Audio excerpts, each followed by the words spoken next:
Hello, my friends. It's Mrs. McDuff, and I have another story from you from the classroom. This is one of my favorite stories. The author-illustrator actually came and visited my high school and gave us a workshop when I was in grade 11 or grade 12. So this book has a special place in my heart. This is Princess Frownsalot, and it's by John Bianchi.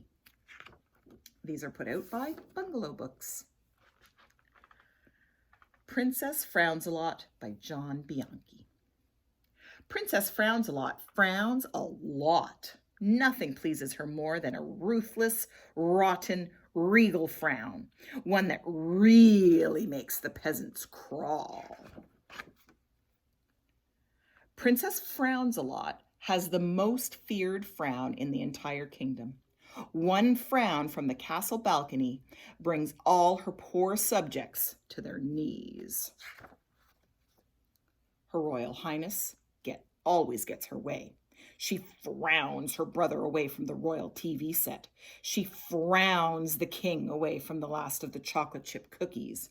She frowns the queen into reading her a bedtime story, and then she frowns the monsters out of her closet before she goes to sleep. The reaction to her frowns, always gives her and her cat a really good laugh. One day, while frowning some noisy little birds away from the window ledge, a terrible thing happens to Princess Frownsalot. Her frown gets stuck. "Help!" exclaims the princess. "I can't unfrown my face." Her cat races to her mouth and tries to help. They both yank and twist and jerk and pry, but nothing can budge the frown. "Get off me, you stupid cat!" screams the princess. "Get the queen! Get the king!" The king and queen declare a national emergency. The great minds of the kingdom assemble before the princess, but no one can unfrown her face. "Get these airheads away from me!" shouts Princess Frownsalot. Finally, in a last-ditch attempt to save the princess, the king and queen decide to consult the greatest physician of the Dark Ages, Dr. Helmut von Katzenbotten. "Well, there is only one solution," advises Dr. Katzenbotten. "I think we should go with the transplant." "Transplant?" echo the king and queen and princess. "Ja, we try the smile transplant." The smile. Dr. Katzenbotten explains that a smile transplant is a complicated procedure. Finding the right donor could take some time. "So get going," screamed Princess Frownsalot. Dr. Katzenbotten launches a kingdom-wide search for the right smile. A senior medical student with an interest in art is called to produce mock-ups of various smile combinations. After 2 months, the princess puts an abrupt end to Dr. Katzenbotten's smile search. "I want my transplant now, today." "But my Majesty, our work is not yet complete," replied the doctor.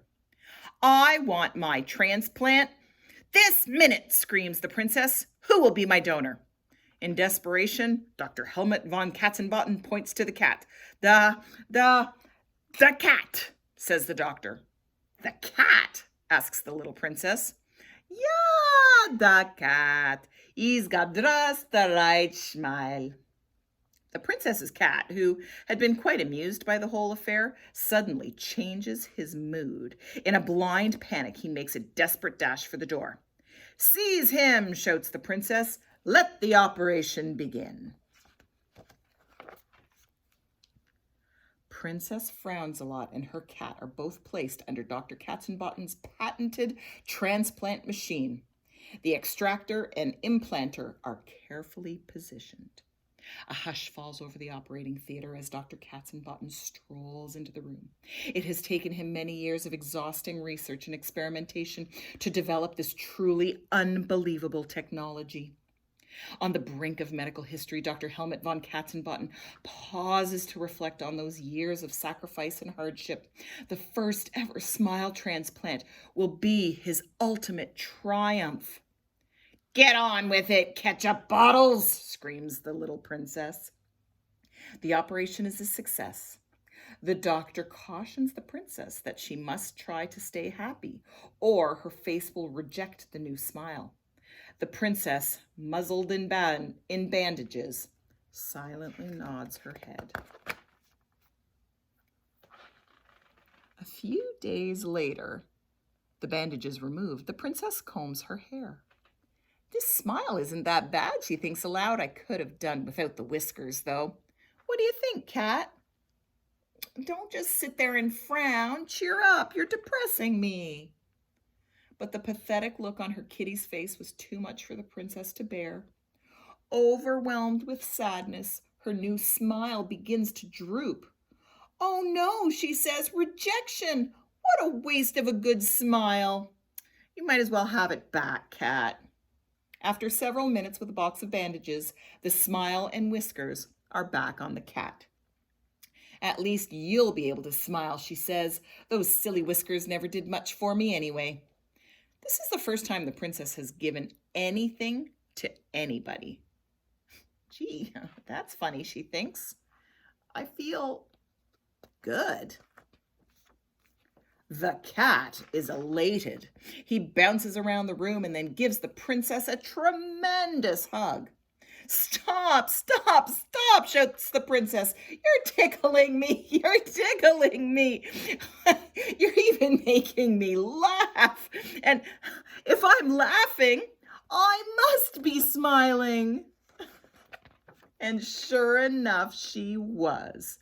And from then on, Princess Frownsalot was known as Princess Frownsalot because she, and everyone around her, only frowned a little.